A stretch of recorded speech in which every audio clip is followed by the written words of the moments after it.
All right, so today we're going to be looking at something pretty heavy.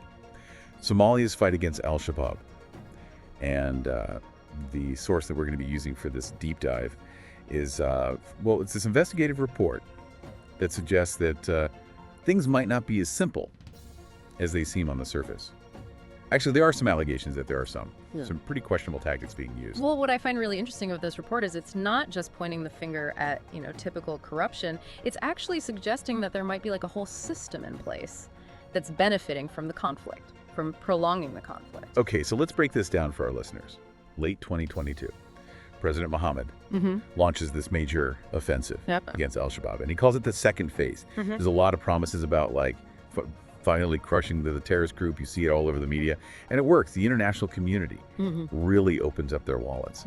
And they send a flood of aid money to support what seems to be this decisive campaign. Right, exactly. Western governments, NGOs, everybody's on board. They want to contribute to what looks like a real turning point in the fight against Al-Shabaab. So you've got these funds that are earmarked for the usual things: logistics, equipment, bolstering the SNA. The Somali National Army. But here's where things get a little dark. This report suggests, alleges, that Mohamud may have struck a secret deal with none other than Kabo Kutagadi. Now, Kutagadi is a very prominent Al-Shabaab leader who controls the Middle Shabelle region. To make things even more complicated, there are rumors that he is a clan relative of President Mohamud. Now, just to kind of give context for listeners who might not be familiar with Somali politics, clan ties run very deep. They influence everything. Yeah, adding in this layer of clan dynamic really kind of changes how we view this all of a sudden. A military offensive might not just be about defeating a terrorist group. It might be about consolidating power for a specific clan and furthering their interests, even if it means, prolonging the violence. So imagine this. Al-Shabaab, or at least Kutagade's faction, strategically withdraws from a certain area. And the SNA swoops in and takes it. It's a victory. Mohamud gets his photo op. He looks like a decisive leader. Everyone back in the donor countries is thinking, hey, look at that. Progress is being made. More money pours in. And the cycle repeats. And it's not just the photo ops. This report goes a lot deeper than that and alleges that there's this pattern of suspicious contracts that are being awarded to supply these recaptured areas. And who do you think is benefiting from these contracts? Well, let me guess. Companies with ties to high-ranking government officials. That's exactly what the report is suggesting. Wait a minute, hold on. Are you trying to tell me that the defense minister's wife might be getting rich off of catering contracts for military bases that were liberated in this whole charade? That's exactly what the report suggests. And there are even allegations that involve a former intelligence official, Mohamud Salad, who was previously accused of having ties to Al-Shabaab, and he's allegedly now profiting from the system as well. Wow. That is a tangled web. So,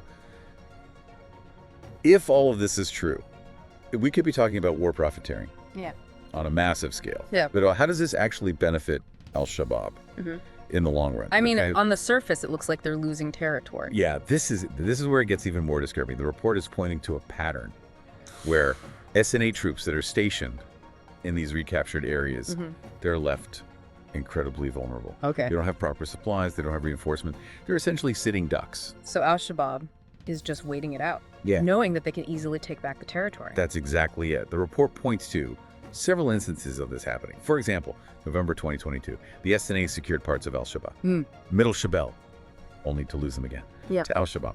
Within weeks, imagine you're one of those soldiers. You're risking your life for a victory that's essentially staged. And then you're abandoned by the very people who sent you there. And this isn't a one-time thing. This same scenario keeps playing out. Sadly, yes, this same pattern of recapture and loss happened again in August 2023, and then yet again in August 2024. And each time, it results in heavy casualties for the SNA. The outcry on Somali social media was significant. So it almost seems like they're deliberately setting the SNA up for failure. But why? What's the end game here? Well, that's the million-dollar question. And it brings us to a very uncomfortable realization. The international community trying to do the right thing, pouring millions of dollars into supporting Somalia's fight against terrorism, might actually be fueling this cycle. of exploitation and violence. Wow. Yeah. It's hard to wrap your head around that. We're going to take a quick break. When we come back, we'll unpack this even further. Stay with us. Yeah, it's a pretty grim picture, isn't it? To think that the aid that's supposed to be combating terrorism could actually be contributing to it. To really get at the why behind this, we have to kind of dig into Somalia's internal dynamics. Let's talk about clan politics. You mentioned earlier how deep those ties run in Somalia. Can you unpack that a little bit more for our listeners who may not be as familiar? How does clan politics play into this whole scheme?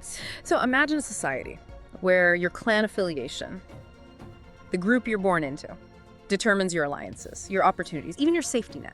That's Somalia. This isn't just some cultural quirk. This is the bedrock of political power. So you're saying President Mohamud's alleged deal with Cabo Kutagad, the Al-Shabaab leader, could be about more than just personal gain. This could be about strengthening his clan's position. Exactly. Remember, Kutagad isn't just any Al-Shabaab figure. He controls a strategically vital region. And the May's report suggests that he's a clan relative. So imagine the leverage that this gives Mohamud. By orchestrating these staged victories, he can project strength, he can secure more aid, and he can potentially direct resources back to his clan, which further solidifies his power base. Wow. So it's not just about defeating Al-Shabaab. It's about playing this really intricate game of clan politics, even if it means prolonging the conflict. That's incredibly cynical. But where do ordinary Somalis fit into all of this? Sadly, they're the ones that are caught in the crosshairs. Imagine living in a constant state of fear, never knowing if the soldiers who claim to have liberated your village are actually going to stay, or if Al-Shabaab is just going to return every time the cycle repeats. Lives are shattered, families are displaced, hope dwindles. Yeah, and then on top of all of this, you have the rampant corruption. It's not just this alleged deal at the top. The report suggests that there's a whole system of self-enrichment among government officials. Yeah. Does that culture of corruption make it even harder to break this cycle? Absolutely. Imagine a system where loyalty is bought and sold, where personal enrichment trumps national interest. This type of deep-rooted corruption, it hollows out institutions, it breeds distrust, and it makes it nearly impossible to build a functioning state, let alone effectively combat terrorism. It's just layer upon layer of complexity, each one kind of feeding into the next. It also just makes you feel hopeless. If clan politics is driving the conflict, and corruption is eating away at the core of the government, where do you even begin to find a solution? It's daunting, for sure, but not hopeless.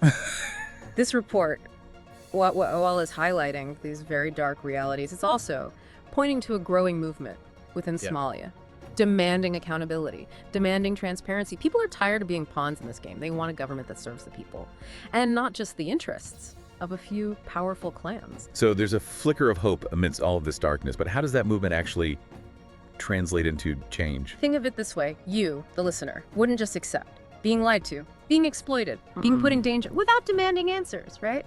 Somalis are no different. They're raising their voices. They're demanding that their government be held accountable for how aid money is spent and for the way this conflict is being managed.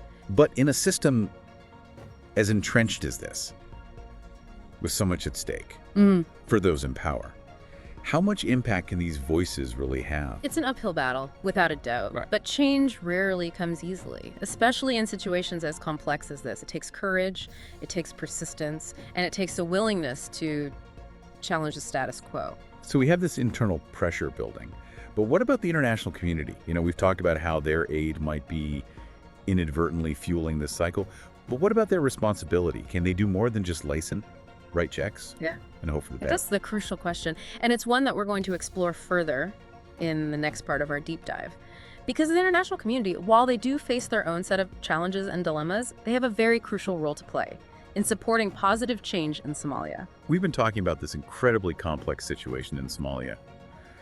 A system where fighting terrorism and profiting from it gets really blurred. And we've got to talk about the international community.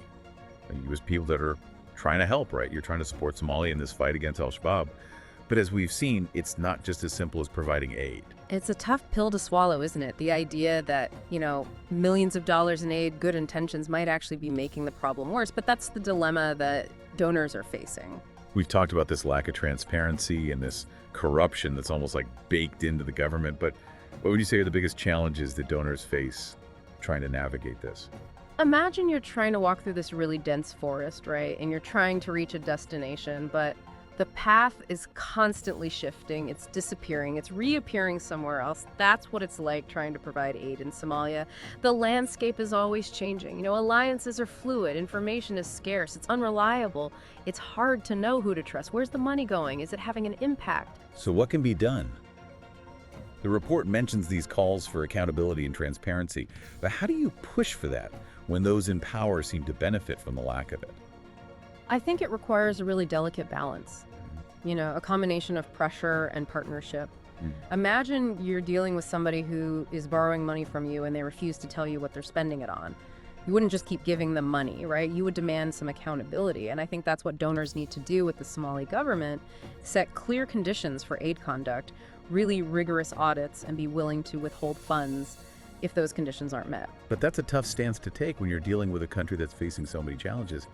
What about the people who rely on that aid? The people who are already suffering, aren't they going to get caught in the crossfire? That's the heartbreaking part of it. And that's why it's not just about, using a stick. It's also about offering a carrot, supporting civil society organizations, grassroots movements, investing in education and economic development. Those are long-term solutions, but they're crucial for building a more resilient and accountable society from the bottom up. So it's about empowering Somalis to demand change themselves. But that sounds really risky, even dangerous, when speaking out against those in power can have such serious consequences. It is, absolutely. And that's why the international community has a responsibility to protect these people who are brave enough to speak out, to give them platforms, amplify their voices, offer them safe spaces to operate. We've talked about this cycle of recapture and loss and this sense of futility for Somali soldiers who are risking their lives in this conflict that never seems to end. What about them? Is there a way to support them, to give them a sense of hope that things can be different? Imagine if instead of being, thrown into these poorly planned, poorly supplied offensives, Somali soldiers were given the training, the resources, the leadership they need to actually protect their country. That's where the focus needs to shift. Building a professional, accountable military that serves the interests of the Somali people, not the political ambitions of a few. This has been a really heavy conversation, a deep dive into a very challenging situation. Yeah. But I think what I'm hearing is that it's not hopeless, that there are things that can be done, both of the Somali people and by the international community, to try to break this cycle and work towards a more peaceful and prosperous future. It's a long road, there's no question about it, but change is possible. And, those brave Somali activists, those dedicated humanitarian workers, those ordinary citizens who are demanding better, that's where the hope lies, and they deserve our unwavering support. And on that note, I think we're going to wrap up this deep dive into the situation in Somalia. I've covered a lot of really difficult and complex issues, but we hope that by shedding light on these issues, we can encourage all of us to stay engaged, to stay informed, and to support those who are working towards a better future for Somalia. Thanks for listening.